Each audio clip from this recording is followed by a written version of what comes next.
Reborn of villains in love, episode 6।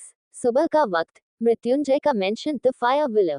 Shivangi नहा धोकर नीचे तैयार होकर किचन में आ गई थी और आज उसने तय किया था कि सबके लिए नाश्ता वह खुद से बनाएगी। वही जो किचन में स्टाफ काम कर रहा था वह कब से शिवांगी को रोकने की कोशिश कर रहा था कि वह नाश्ता ना बनाए, क्योंकि अगर मृत्युंजय को ये बात पता चलेगी तो वह उन लोगों की नौकरी खा जाएगा और वह बिल्कुल ऐसा नहीं चाहते थे।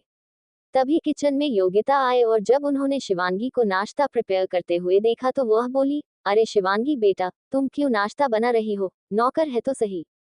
योगिता की बात पर शिवांगी कोई जवाब देती इससे पहले ही एक किचन स्टाफ आ गया है और बोली, हम भी कब से इन्हें यही समझ रहे हैं कि आप नाश्ता ना बनाएं, हम बनाएंगे, हमें नाश्ता बनाने के लिए रखा गया है। लेकिन यह मैडम सुनी नहीं रही है हमारी, प्लीज मैडम आप ही इनके बोले कि रुक जाए वरना मृत्युंजय सर हमें ही मार डालेंगे। योगिता इस पर शिवांगी से बोली, शिवांगी खाना क्यों बना रही हो बेटा। शिवांगी जो कि इस वक्त बेसन के घोल को तैयार कर रही थी उसने पलटकर योगिता को देखा और मुस्कुराते हुए बोली, मन कर रहा है आंटी, काफी दिनों से ऐसे ही खाली बैठे थे, बोर हो गए थे, वैसे भी हमें यहाँ से जाने की इजाजत तो है नहीं, तो सोचा घर के कुछ काम ही कर लेते हैं। अब इतने बड़े मेंशन की साफ सफाई तो हमसे होगी नहीं, सोचा सबके लिए नाश्ता ही बना देता हूँ, इसीलिए नाश्ता बनाने आ गई। योगिता ने इस पर कहा, ये तो बहुत अच्छी बात है कि तुमने सबके बारे में इतना सोचा, पर तुम अब बड़े घर में रहने वाली हो, बड़े घर की आदत डाल दो और काम को छोड़कर थोड़ी बिगड़ल बन जाओ, तू ही ये नौकर का घर चल पाएगा। शिवांगी ने इस पर उन नौकरों को देखा और तभी उसने योगी से सवाल किया, मुझे आपसे कुछ पूछना है। और उसके बाद उसने फिर से नौकरों के ऊपर नजर दौड़ाई तो योगिता समझ गई कि शिवांगी को उससे कुछ अकेले में बात करनी है, जिस पर योगिता ने उन सभी नौकरों को वहां से जाने का कहा और उनसे ये भी कहा कि मृत्युंजय उनसे कुछ नहीं कहेगा। योगिता भी शिवांगी के साथ नाश्ता बनाने में उसका हाथ बटाने लगी और बोली, आदत के बारे में पूछना है। शिवांगी ने इस पर अपना सर हाँ में हिलाते हुए कहा, हाँ मुझे आदत और मृत्युंजय की पूरी कहानी जाननी है और आदत कहाँ है ये भी जानना है, और वह प्रेग्नेंट थी तो उसका अब तक बेबी भी हो गया होगा, तो वह कहाँ है। योगिता कुछ बोलने के लिए अपना मुंह खोली ही थी कि तभी उसे किचन के बाहर मृत्युंजय जो कि किचन से कुछ दूरी पर ही खड़ा था और आसानी से उनकी कन्वर्सेशन सुन सकता था, तो योगिता ने बात पलटते हुए कहा, मसाले तो डलाएंगे ना, अभी पकौड़ी में मसाले नहीं डालेंगे तो क्या डालेगा, अचार। हक शिवांगी ने किया और फिर योग्यता की नजरों को फॉलो करते हुए उसकी भी नजर बाहर मृत्युंजय के ऊपर गई। शिवांगी भी योग्यता के चुप होने का और बात बदलने का कारण समझ गई, जिस वजह से वह बोली, हाँ हाँ आखिर मसाले तो गिरेंगे हैं, बिना मसाले के तो अच्छा भी नहीं लगेगा। शिवांगी ने इतना कहा ही था कि मृत्युंजय चलते चलते किचन की तरफ आ गया था और एक तक शिवांगी के चेहरे को घूरे जा रहा था और फिर बोला, व्हाट हैपन रैबिट क्वीन, इतना हकला क्यों रही हो। शिवांगी ने कहा, मैं कहाँ हकला रही हूँ, मैं तो बस ये कह रही हूँ कि आदत अनुसार मसाले गिरने चाहिए खाने में, वरना स्वाद अच्छा नहीं आता। मृत्युंजय ने इस पर डेविल स्माइल की और बोला, आदत अनुसार नहीं होता है रैबिट क्वीन, स्वाद के अनुसार होता है। तो अपनी बातों को अगर बदलना हो तो जो भी छुपाना हो तो जरा तहजीब से छुपाया करो, क्या पता कब पकड़े जाऊं और कब सजा मिल जाए। योगिता की तरफ देखकर राइट मोम। योगिता भी मृत्युंजय की बात से घबरा गई और फिर शांति से शिवांगी का नाश्ता बनाने में हेल्प करने लगी। मृत्युंजय फिर वहां से जाने लगा तो योगिता ने धीरे से शिवांगी के कानों में बोला, जब मृत्युंजय ऑफिस चला जाएगा मैं बता दूंगी। लेकिन उन दोनों को नहीं पता था कि मृत्युंजय उनकी बात सुन चुका है। वह फिर से पलटा और बोला, मैं आज कल कुछ दिनों के लिए ऑफिस नहीं जा रहा हूँ, और रही बात शिवांगी को सारी बातें बताने की, तो आप ऑलरेडी आधी से ज्यादा बातें उसे बता चुकी हैं, बाकी भी बता दीजिए, मुझे कोई इशू नहीं है। इस बार मृत्युंजय सच में वहां से चला गया। धीरे धीरे समय बीतता गया और शिवांगी भी मेंशन की हालातों में खुद को ढालने लगी। उसे मृत्युंजय से इतना डर नहीं लगता था और तनु का मृत्युंजय को बार बार पापा बोलना भी उसे परेशान नहीं करता था और ना ही उसे बुरा लगता था। मृत्युंजय भी तनु को बहुत ज्यादा प्यार करता था। एक शाम बहुत तेज बारिश हो रही थी और शिवांगी कमरे के अंदर बनी बालकनी के बाहर खड़ी बारिश में भीगकर मौसम की ठंडक को अपने शरीर पर महसूस कर रही थी। मौसम काफी सुहावना और ठंडा हो चुका था, जिससे शिवांगी के शरीर में कपकपी भी आ रही थी, लेकिन मजाल थी कि वह लड़की कमरे में वापस आ जाए, उसे तो जैसे बारिश में भीगने था। तभी बाहर से एक कर मेंशन में आए और मृत्युंजय कर से बाहर निकला। शिवांगी ने बस एक नजर मृत्युंजय को देखा जो बारिश में पूरा भीग चुका था और उसकी वह व्हाइट शर्ट उसकी मस्कुलर बॉडी से चिपक गई थी। जिससे उसकी बॉडी साफ साफ शिवांगी को दिख रही थी, लेकिन उसके बाद उसने उसे बिल्कुल नेग्लेक्ट किया और फिर बारिश में खुद को भिगोने लगी और उस मौसम को एंजॉय करने लगी। लेकिन वह नहीं जानती थी कि जैसे ही उसने मृत्युंजय से अपनी नजर हटाए, मृत्युंजय की नजर उसके उस भीगे हुए चेहरे की तरफ गई जो बारिश की वजह से और भी ज्यादा खूबसूरत और गुलाबी हो चला था। मृत्युंजय मेंशन के अंदर आया और सीधा अपने कमरे में गया और वॉशरूम में जाकर उसने अपने कपड़े बदले और एक व्हाइट कलर का लोवर और रेड कलर की टी शर्ट पहनकर वह भी बालकनी में वापस आया। लेकिन वह बालकनी में बाहर नहीं आया क्योंकि वह पहले भी भीग चुका था, दोबारा भीगना नहीं चाहता था। शिवांगी तनु को 2 घंटे पहले ही ऑलरेडी सुला चुकी थी। मृत्युंजय देख पा रहा था कि शिवांगी की वो व्हाइट साड़ी उसके बदन से किसी मधु की तरह चिपक चुकी थी जो मृत्युंजय को शिवांगी की तरफ अट्रैक्ट कर रही थी। इन कुछ दिनों में दोनों एक दूसरे के साथ कंफर्टेबल हो चुके थे। शिवांगी को आदत के बारे में अब तक सब कुछ पता तो नहीं लगा था, लेकिन उसे इतनी खबर पड़ चुकी थी कि आदत की जिंदगी मृत्युंजय के आने के बाद काफी रंगीन थी और उसके साथ कुछ ऐसा हुआ जिससे मृत्युंजय और आदत जिंदगी भर के लिए जुदा हो गए और मृत्युंजय काफी शांत और पहले के मुताबिक और भी सख्त हो गया। Short temper. मृत्युंजय की गहरी नजर जब शिवांगी को अपने ऊपर महसूस हुई तो उसने पलटकर पीछे देखा, जहां मदहोशी आलम लिए मृत्युंजय उसे ही देख रहा था और उसकी वो नजर शिवांगी को बेचैन करने लगी और अपनी भीनी नजरें नीचे झुका ली। शिवांगी की यहाँ नजरें झुकी और मृत्युंजय उसके पास आया और उसके भीगे चेहरे को ऊपर उठाया। मृत्युंजय का पूरा गौर शिवांगी के कांपते सुर्ख गुलाबी होंठ पर ठहरे हुए थे और कब मृत्युंजय के होंठ शिवांगी के होंठों से उलझे, दोनों बेखबर रहे। दिल दिल। रात का वक्त। बारिश अभी भी बहुत तेज हो रही थी। ओबोरोय मेंशन। जश्न का कमरा। जश्न को अस्पताल से डिस्चार्ज कर दिया गया था, लेकिन अभी भी उसे ज्यादा घूमने फिरने से चलने फिरने से मना किया गया था। उसे फुल बेड रेस्ट की जरूरत थी। जश्न अपने बेड पर बैठा हुआ था और उसी के साइड में एकता बैठी हुई थी। जश्न को अपने हाथों से एकता टोमेटो सूप पिला रही थी, जो कि वैसे तो जश्न का फेवरेट नहीं था, लेकिन एकता बहुत प्यार से उसे अपने हाथों से पिला रही थी, जिस वजह से वह उसे शांति से पी रहा था। एकता जश्न के मुंह की तरफ चम्मच लाते हुए बोली, कैसे बना है वैसे सूप? अगर बुरा बना है तो बता देना, मैं आगे से और भी अच्छा करने का ट्राई करूंगी। जश्न ने अपना मुंह खोला और उस सूप को पीते हुए बोला, बहुत टेस्टी बना है, तुम्हें इसमें कोई भी चेंज करने की नीड नहीं है, और वैसे भी मेरी वाइफ जो बनती है बहुत अच्छा बनाती है। खाने के बाद हम जश्न ने एकता के बालों को उसके कानों के पीछे किया। जश्न के मुंह से अपनी तारीफ सुनकर एकता के चेहरे पर एक बड़ी सी मुस्कान आ गई और वह बोली, आपको पता है मैं इतने दिनों से वेट कर रही थी कब आप उठोगे और मेरी तारीफ करोगे, लेकिन वो बेवकूफ नज मुझे आपसे मिलने ही नहीं देती थी। कहने के बाद एकता ने अपना मुंह बना लिया। एकता की ऐसी बच्चों वाली शिकायत सुनकर जश्न जोर जोर से हंसने लगा और बोला, तो वो एकदम सही कर रही थी, मेरी हालत इतनी अच्छी नहीं थी कि मेरे आसपास कोई आ सके। अगर मेरा इन्फेक्शन तुम्हें चढ़ जाता तो क्या तुम्हें अच्छा लगता? हाँ, नहीं ना। और जब मुझे पता चलता है कि मेरे करीब आने से मेरी प्यारी वाइफ को इन्फेक्शन चढ़ गया है तो क्या मैं खुश होता? जश्न की यह बात सुनकर एकता ने ना में गर्दन हिलाए और जश्न के सीने पर अपना सर रखकर बोली, नहीं मुझे पता है, आप तो मुझे उल्टा बहुत ज्यादा डांटते कि क्यों आए मेरे करीब। जब डॉक्टर ने मना किया था, नर्स तुम्हें बार बार मना कर रही थी, तो क्यों आए? क्यों क्यों आए? तुम्हें पता है ना कि मैं तुमसे कितना प्यार करता हूँ। तुम्हें कुछ हो जाएगा तो मेरा क्या होता? आप ऐसे करके ना मुझे बहुत लंबी कहानी सुना देते। और फिर अपनी बात खत्म करने के बाद एकता जश्न के सीने से दूर हुई और जोर जोर से हंसने लगी।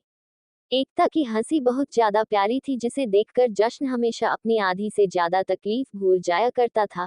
जश्न आगे बढ़ा और उसने एकता की होठों पर लाइट किस किया और उससे दूर होते हुए बोला, अभी यह सूप तुम मुझे अपने हाथों से पिलाने वाली हो या मुझे खुद पीना पड़ेगा? एकता ने इस पर कहा, अरे आपकी खुद क्यों पियोगे? जब आपकी बीवी जिंदा है तो आपकी बीवी आपको अपने हाथों से पिलाएगी। और फिर अपनी बात पूरी करने के बाद एकता एक एक सिप जश्न को पिलाने लगी। कुछ देर में एकता ने जश्न को पूरा सूप पिला दिया और फिर खाली बोल को टेबल पर रख दिया और जश्न के और भी ज्यादा करीब जाकर बोली, वैसे आपको नहीं लगता कि इतने दिनों में हम दोनों ने कुछ मिस किया है? उस वक्त एकता की आंखों में डिजायर्स थी जो जश्न ने देख लिया था, लेकिन उसने नाटक करते हुए कहा, क्या मिस किया मैंने और कैसे मिस करता कुछ, मैं तो बेहोश था इतने दिनों से।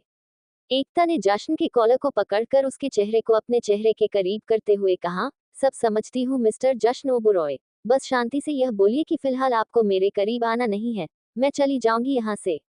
जश्न ने एकता की कमर को अपना दोनों हाथों में थामा और उसे अपने और करीब करते हुए कहा, अजी मैं तो सब कुछ चाहता हूँ आपके साथ, लेकिन आप ही को फुर्सत नहीं होती है, जब देखो अधूरे प्यार को छोड़कर भाग जाती हो। एकता ने इस पर सेडिक्टिव वॉइस में कहा, आज नहीं भागूंगी पक्का। जश्न ने इस पर एकता को अपनी तरफ पूरी जान लगाकर खींचा, जिससे एकता जश्न के ऊपर आ गई और जश्न बोला, तो फिर ठीक है, आज रात थकने के लिए तैयार हो जाए मिसेस ओबरॉय। जश्न एकता के होठों के करीब बढ़ने लगा और एकता ने अपनी आंखें बंद कर ली, लेकिन इससे पहले कि उन दोनों की किस हो पाती, जश्न के फोन ने उन दोनों की उस प्यारी मूवमेंट पर रोक लगा दी। एकता चीर गई और बोली, आपका ये फोन ना कभी मेरे प्यार को पूरा नहीं होने देगा, ना जाने मेरे बच्चे कब होंगे, इस फोन को ना आग लगानी पड़ेगी बच्चे करने के लिए। जश्न इस पर मुंह बनाते हुए बोला, बच्चे करने के लिए फोन में आग लगाने की क्या जरूरत है, फोन को स्विच ऑफ कर दो, then we can do that. Ekta ने इस पर कहा, गुड आइडिया, करो इस फोन को अभी स्विच ऑफ। जश्न ने एकता को अपने ऊपर से उठाया और ठीक से बैठते हुए फोन को लेते हुए बोला, इम्पोर्टेंट हो सकता है तो देखने दो पहले मुझे। और उसके बाद जश्न ने स्क्रीन पर शो हो रहा है नंबर को देखा तो उसका चेहरा एकदम से एक्सप्रेशन लेस हो गया और उसने एकता से बोला, एकता बाहर जाओ, बहुत इंपॉर्टेंट कॉल है, मुझे रिसीव करना होगा, बाहर जाओ, राइट नाउ। एकता ने थोड़ा गुस्से में कहा, मैं नहीं जाऊंगी बाहर, अभी आपने कहा ना कि आप अपने फोन को बंद कर देंगे, और अगर इतना इम्पोर्टेंट कॉल है तो जल्दी से बात खत्म करो, उसके बाद हम अपनी बात पूरी करते हैं। जश्न ने इस बार थोड़ी सख्ती से कहा, एकता आई सेड न, बाहर जाओ। एकता इस पर गुस्सा हो गई और तुरंत कमरे से बाहर निकल गई और जश्न ने फोन रिसीव करने से पहले कमरे को अच्छे से अंदर से गेट लगाकर बंद किया और फोन रिसीव किया तो दूसरी तरफ से उसके असिस्टेंट का कॉल आया हुआ था। जश्न के असिस्टेंट ने कहा, सर आपका काम हो गया है, उस लड़की के बारे में सब कुछ पता चल चुका है और मैंने उसकी सारी डिटेल्स आपको भेज दी है। जश्न ने कुछ नहीं कहा और फोन काट दिया और मैसेज को खोलने से पहले खुद से कहा, पिछले 5 सालों से ढूंढ रहा हूं तुम्हें, आज जाकर तुम्हारी खबर मुझे मिली है, अब तुम्हें मैं कभी अपनी कैद से आजाद नहीं करने वाला लड़की, बस एक बार तुम मेरी हाथ में आ जाओ। जश्न ने कहने के बाद अपने फोन में आए मैसेज को ओपन किया, जिसमें एक लड़की की सुंदर सी तस्वीर थी और उसके नीचे उस लड़की के सारे डिटेल्स लिखी हुई थी। जश्न जैसे जैसे डिटेल्स पढ़े जा रहा था उसकी आंखें हैरानी से बड़ी होते जा रही थी और जैसे ही उसने लास्ट लाइन पढ़ी उसके अंदर गुस्से की एक लहर सी दौड़ गई। जश्न ने अपना फोन बेड पर पटकते हुए कहा, इतना बड़ा सच छुपा के रखा है तुमने मुझसे मेरी बहुत कीमती चीज चुरा के रखी हुई है। मैं अपनी उस चीज को तुमसे लेकर रहूंगा, चाहे मुझे कुछ भी क्यों ना करना पड़े, फिर चाहे मुझे एकता को छोड़ना ही क्यों ना पड़े, लेकिन तुम्हें और अपनी उस अनमोल चीज को तो मैं अपने पास अबला कर रहूंगा। यह मेरा खुद से और तुमसे वादा है। आखिर किस लड़की के बारे में जश्न को पता चली है? आखिर उस लड़की ने जश्न की कौन सी कीमती चीज अपने पास रखी है? Russia, NR villa. ये है निश्चय राठौर का विला। पूरा विला एकदम किसी खंडहर की तरह शांत था, जैसे वहां कोई परिंदा भी पर ना मार रहा हूं। पर इस शांति को चीरती हुई एक लड़की की करहाने की आवाज जो एक कमरे से आ रही थी। ऊपर एक रूम में दो जिस्म आपस में लिपटे हुए थे और वो थे निश्चय और आलिया। उन दोनों के कपड़े जमीन पर बिखरे थे और दोनों नेकेड एक दीवार से चिपके थे। निश्चय ने आलिया को दीवार से बिल्कुल सटा कर रखा था और उसके होठों को अपने होठों में कैद कर रखा था और उसका एक हाथ आलिया की अमर्ज चेस्ट को बेरहमी से दबाई जा रहा था तो दूसरा हाथ आलिया के सेंसिटिव एरिया को, जिससे आलिया मौन कर रही थी और निश्चय की पिट पर नाखून गड़ा उसे उकसा रही थी। दोनों एक दूसरे के साथ काफी पैशनेट थे, जैसे एक दूसरे के जिस्म के लिए जन्मों से प्यासे हो। आलिया और निश्चय के होंठ दूर हुए और आलिया सडक्टिव वॉइस में बोली, एनआर डार्लिंग, कब तक यही होठों का ही रस पियोगे, आगे भी तो बढ़ना है, मेरे अंदर आओ, मेरे अंदर की आग बुझाओ, राइट नाउ। निश्चय आलिया की तरफ महसूस कर रहा था और उसने आलिया के ईयरलोब को काटते हुए कहा, अभी वक्त है जान, पहले इस तरीके से तो खुद को सेटिस्फाई कर लूं। और फिर दोनों के होंठ आपस में टकराए और निश्चय ने आलिया के पैर उठाकर अपनी कमर पर रखे। कुछ देर बाद निश्चय आलिया को बेड पर ले गया और उसके ऊपर झुककर बिना किसी वार्निंग के इंटीमेट होना शुरू किया, जिससे आलिया चीखने लगी। निश्चय अपनी मूवमेंट करते हुए बोला, और तेज चिल्लाओ बेबी, इतने से काम नहीं चलेगा, और अपनी मूवमेंट जारी रखी। वो दोनों एक दूसरे में दुबे ही थे कि निश्चय का फोन रिंग हुआ, लेकिन निश्चय को आलिया से बिल्कुल भी दूर नहीं होना था तो निश्चय ने एक नजर आलिया पर डाली और आलिया ने किसी तरीके से अपने इस दर्द में निश्चय का फोन लिया और उसे निश्चय के हाथों में दिया और निश्चय इंटिमेसी करते हुए ही फोन पिक करता है। दूसरी तरफ आलिया की चीखें जा रही थी पर निश्चय को कोई फर्क नहीं पड़ता था। दूसरी तरफ वाला बोला, सर, उस लड़की की डिटेल भेज दी है पर अचानक वो कहीं गायब हो गई, मतलब जैसे अंडरग्राउंड हो गई हो, मिल ही नहीं रही। निश्चय ने अपने काम को जारी रखते हुए कहा, किसी भी तरीके से उस लड़की के बारे में पता लगाओ, मुझे उस लड़की के बारे में सब कुछ जानना है और 1 हफ्ते के अंदर अंदर उस लड़की से मिलना भी है और आ रहा हूँ मैं इंडिया, बहुत जल्द।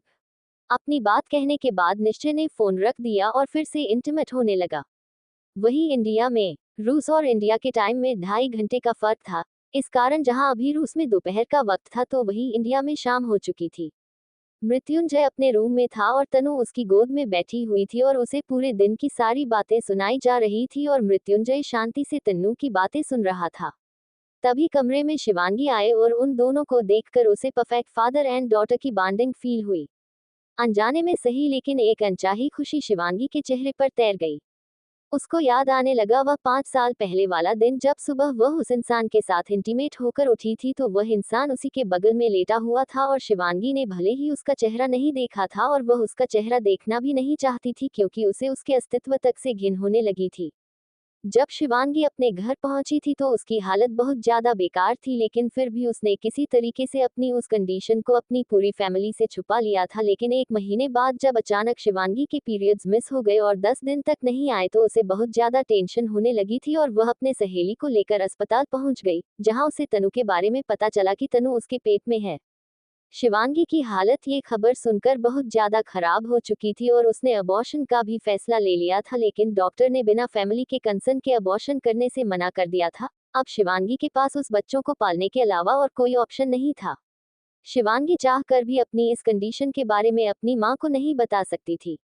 और इसी बीच छाया शिवांगी की जिंदगी में उसका वह सोलमेट जिसके साथ शिवानी की शादी हुई, Veer Kapadia, an aspirant army officer. Veer को एक बीमारी थी कि वह कभी बाप नहीं बन सकता था और यह बीमारी उसने अपने माँ बाप से छुपा के रखी थी और जब उसे शिवांगी और शिवांगी की उस कंडीशन के बारे में पता चला तो उसने शिवांगी के साथ एक डील करे ताकि उसकी फैमिली में एक बच्चा भी आ जाए शादी के बाद और शिवांगी को भी समाज की गालियां खाने को ना मिले और उन दोनों ने तुरंत शादी करने का फैसला लिया। किसी को भी नहीं पता चला कि शिवांगी शादी से पहले ही प्रेग्नेंट थी। कुछ बहुत अच्छे से चल रहा था, वीर भी आर्मी में कप्तान बन गया था लेकिन शायद शिवांगी का वीर के साथ रिश्ता लंबा नहीं था कि शादी के 1.5 साल बाद ही खबर आएगी कि वीर शहीद हो चुका है। शिवांगी को वीर के चले जाने को बहुत ज्यादा दुख था क्योंकि उसकी उस कंडीशन में सबसे ज्यादा मदद और सहारा दिया था वीर ने। वीर के चले जाने के बाद वीर के परिवार वाले शिवांगी को और उसकी बेटी को अपने घर में रखने वाले नहीं थे क्योंकि शिवांगी ने उनको वारिस तो दिया नहीं था। इस वजह से उन्हें लगा कि इस लड़की को और इसकी बेटी को पालना उनके लिए बहुत बड़ी बोझ की बात होगी, जिस वजह से उन्होंने शिवांगी को घर से बाहर निकाल दिया। तो वही शिवांगी के पेरेंट्स भी अब शिवांगी को अपने घर नहीं रख सकते थे क्योंकि जिस समाज में वह रहते थे वहां पर इस तरीके से शिवांगी के पति के जाने के बाद अपने मायके में रहे इससे बड़ी गाली और कुछ नहीं हो सकती थी। इस वजह से शिवांगी की मां ने शिवांगी को अपनी बहन के घर भेज दिया। शिवांगी ने अकेले तनु को पाला और कुछ महीनों में अपनी मौसी से भी अलग होकर खुद के लिए एक छोटा सा फ्लैट लेकर वहां रहने लगी और स्कूल में टीचर भी बनी। इसके बाद उसकी मुलाकात अब मृत्युंजय से हो गई। शिवांगी सब कुछ सोच रही थी कि तभी उसके कानों में मृत्युंजय की आवाज पड़ी। आखिर कितना अपने पास के बारे में सोचोगे रैबिट क्वीन, सब कुछ हो चुका है, याद करने से पास बदल नहीं जाता। शिवांगी उन दोनों की तरफ बढ़ी और बोली, मुझे पता है याद करने से पास बदलता नहीं है, लेकिन कुछ पल ऐसे होते हैं जिन्हें याद करके बहुत सुकून मिलता है, मैं वही याद कर रही थी। मृत्युंजय इस पर मुस्कुराया और बोला, कमाल है, वन नाइट स्टैंड तुम्हारे लिए सुकून भरा है। लगता है उस इंसान से प्यार करने लगी थी, लेकिन बेचारा छोड़ गया तुम्हें और अपनी जिंदगी जी रहा है आराम से किसी और के साथ शायद। मृत्युंजय ने शायद शब्द पर बहुत ज्यादा फोर्स दिया। पहले तो शिवांगी को मृत्युंजय की ऐसी बात पर गुस्सा आ गया लेकिन तभी उसके दिमाग में एक सवाल आया और उसने तुरंत मृत्युदंड से पूछा, क्या तुम उस इंसान को जानते हो? मृत्युंजय की कोई जवाब नहीं दिया, बस एक डेविल स्माइल के साथ शिवांगी को देखने लगा। अगले दिन जश्न का ऑफिस।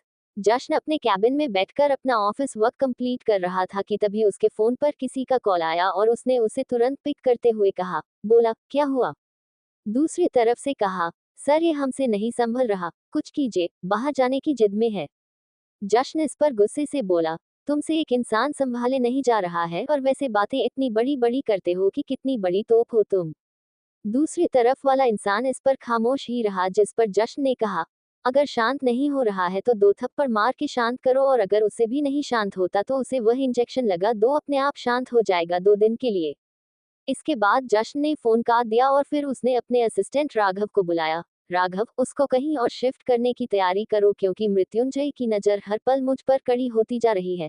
मैं नहीं चाहता कि उसके बारे में मृत्युंजय को पता चले। उसे इंडिया से बाहर ले जाओ। ओके सर, राघव ने कहा और फिर उसके केबिन से चला गया। वहीं जश्न खुद से बोला, मैं कभी उसकी मृत्युंजय से मिलने नहीं दूंगा। वह अब सिर्फ और सिर्फ मेरे पास रहेगा, मेरा बनकर।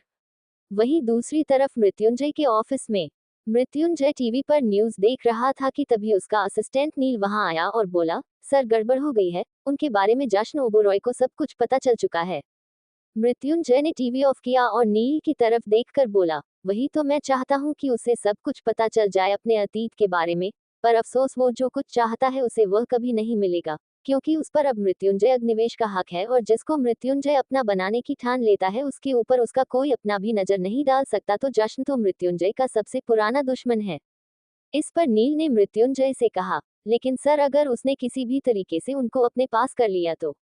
ये सुनकर मृत्युंजय की आंखों में गुस्सा तैर गया और वह तुरंत खड़ा होते हुए टेबल पर हाथ मारते हुए बोला, विलन का हक सिर्फ और सिर्फ विलेन के पास होता है, पर अफसोस हीरो का हक भी विलेन के पास होता है। तो मेरा हक छीनने वाला जश्न कोई नहीं होता और उसे जितनी तहकीकात करनी है करने दो।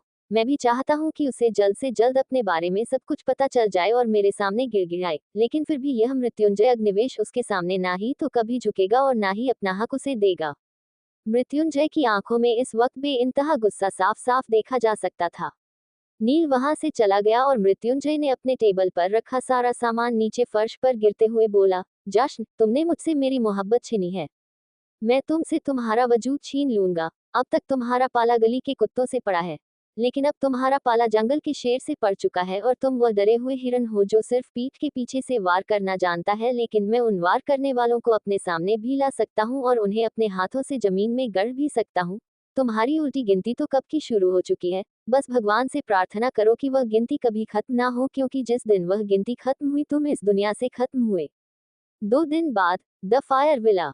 मृत्युंजय अपने कमरे में क्लोजेट में रेडी हो रहा था कि तभी उसे वॉशरूम के खुलने की आवाज आए और बाथरोब पहनी शिवांगी उसे क्लोजेट में आई हुई नजर आई, जिसके बाल धोने की वजह से अभी गीले थे और उसके चेहरे और कंधे से चिपके हुए थे, जो शिवांगी को उस वक्त बहुत ज्यादा खूबसूरत बना रहा था।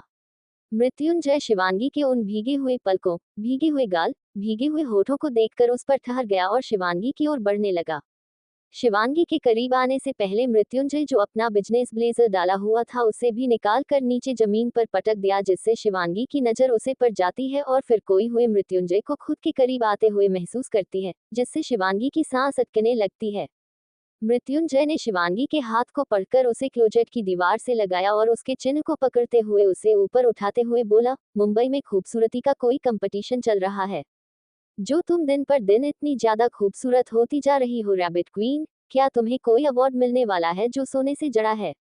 मृत्युंजय के मुंह से अपने लिए यह इनडायरेक्ट कम्प्लीमेंट सुनकर शिवांगी ब्लश करने लगी और उसने अपनी नजर फिर ली, जिस पर मृत्युंजय ने उसका चेहरा अपने तरफ घुमाया और बोला, सवाल मैंने क्या है, देख फर्श को रही हो, ये तो गलत बात है रैबिट क्वीन। मेरी तरफ देखो, मेरी आंखों में देखो, मेरे होठों की तरह देखो, और जब मन करे तो उसे चूम लो। शिवांगी ने पहली बार मृत्युंजय को उसके साथ फ्लर्ट करते हुए देखा था, जिससे ना चाहते हुए भी शिवांगी और भी ज्यादा ब्लश करने लगी और उसके गाल टमाटर की तरह लाल होने लगे, जो कि मृत्युंजय को इतनी ज्यादा टेम्पटिंग लग रहे थे कि मृत्युंजय ने तुरंत अपने होठ उसके गालों पर रखे और उसे चूमने की जगह उसे काटने लगा, जिससे शिवांगी सिसकने लगी। शिवांगी की सिसक सुनकर मृत्युंजय उसके गालों से हटा और शिवांगी के होठों की तरफ अपने होंठ ले गया, पर उन दोनों के होठों के बीच सिर्फ एक उंगली को फासला था, जिसे ना मिटाते हुए मृत्युंजय बोला, तुम्हारी सिसक मुझे रोकेगी नहीं रैबिट क्वीन, सिर्फ मुझे और उकसाएगी और मुझे मजबूर करेगी कि मैं आज ऑफिस ना जाकर पूरा दिन तुम्हारे साथ बिताऊं। Do you want it and I have no problem with that, so I think we shall continue our romance.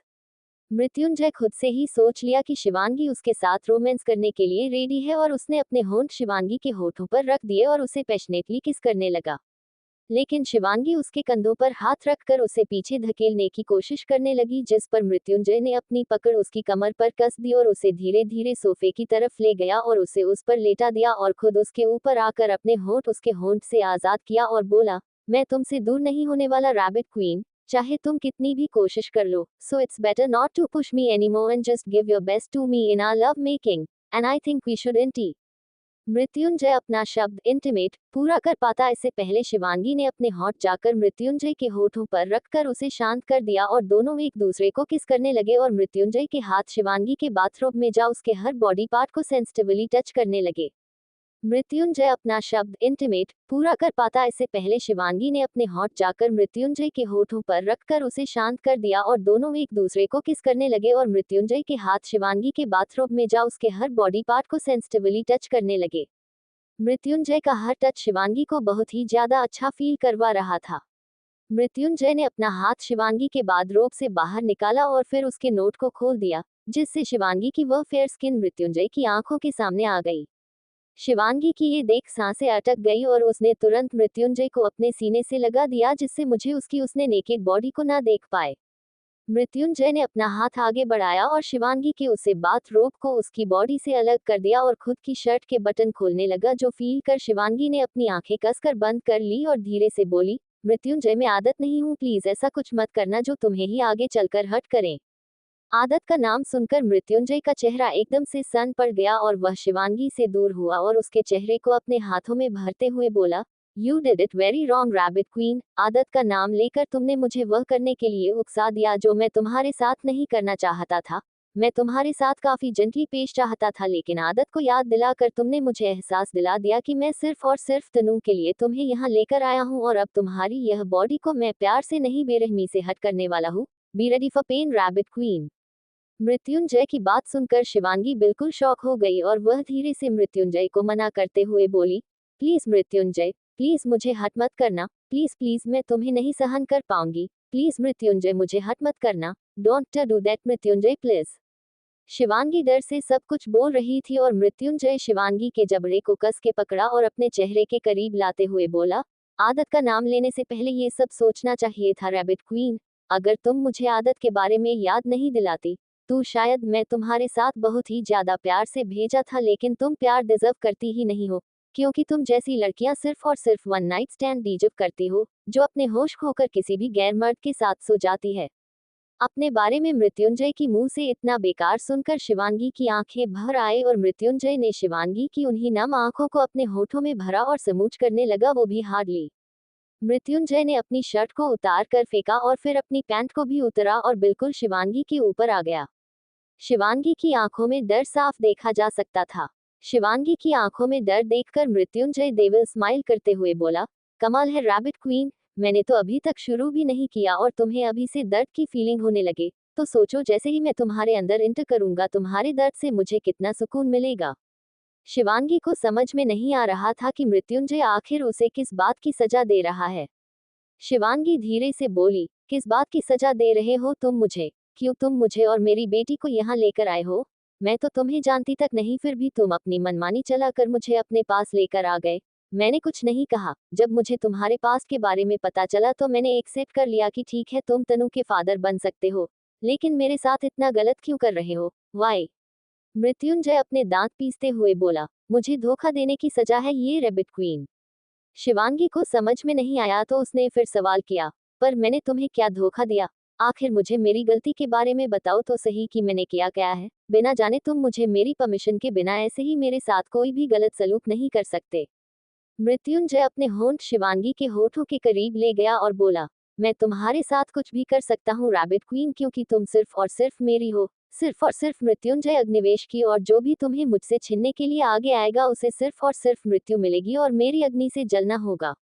उसके बाद मृत्युंजय ने शिवांगी की एक नहीं सुनी और उसके होठों पर बेदर्दी से अपने होंठ रखकर उसके होठों को काटने लगा। साइड सोफे पर लगा एक बटन मृत्युंजय ने प्रेस किया, जिससे क्लोजेट का भी दरवाजा बंद हो गया और रूम का भी दरवाजा अंदर से लॉक हो गया ताकि शिवांगी की सिसकियां कमरे के बाहर न जाए। धीरे धीरे मृत्युंजय नीचे की तरफ आया और उसने शिवांगी के गले पर, गर्दन पर, कॉलरबोन पर और क्लीवेज पर अपने होंठ चलाना शुरू किया, जिसे सिर्फ और सिर्फ शिवांगी की दर्द भरी कारहानी की आवाज निकल रही थी। मृत्युंजय शिवांगी के पेट को किस करते हुए खुद से मन में बोला, आई नो रैबिट क्वीन, तुम्हें बहुत तकलीफ हो रही है, लेकिन गलती तो तुमने की है और उसकी सजा भी तुम्हें मिलेगी। आज की यह सजा बर्दाश्त कर लो, उसके बाद सिर्फ और सिर्फ मृत्युंजय का प्यार ही मिलेगा, क्योंकि तुम अब सिर्फ और सिर्फ मेरी बेटी की मां नहीं, मेरा जुनून बन चुकी हो, मेरा वो सुरूर बन चुकी हो जो मेरे सर चढ़ चुका है। सिर्फ और सिर्फ शिवांगी अब मृत्युंजय की है और जो भी शिवांगी को पाने के लिए आगे आएगा, मृत्युंजय की मृत्यु से उसे टकराना होगा। कुछ ही पल में मृत्युंजय अपने हाथ शिवानी की पूरी बॉडी पर चलाने लगा और ऊपर उठकर शिवांगी के ईयरलोब को काटते हुए बोला, सो जाओ रैबिट क्वीन, मैं तुम्हारे सोने के बाद तुम्हें प्यार करूंगा। जैसे ही शिवांगी के कानों पर मृत्युंजय की यह लाइन गई, शिवांगी को सच में नींद आ गई। Thank you for listening. Like और कमेंट करना ना भूलें और मोर स्टोरीज के लिए सब्सक्राइब करें। मिलते हैं नेक्स्ट वीडियो में।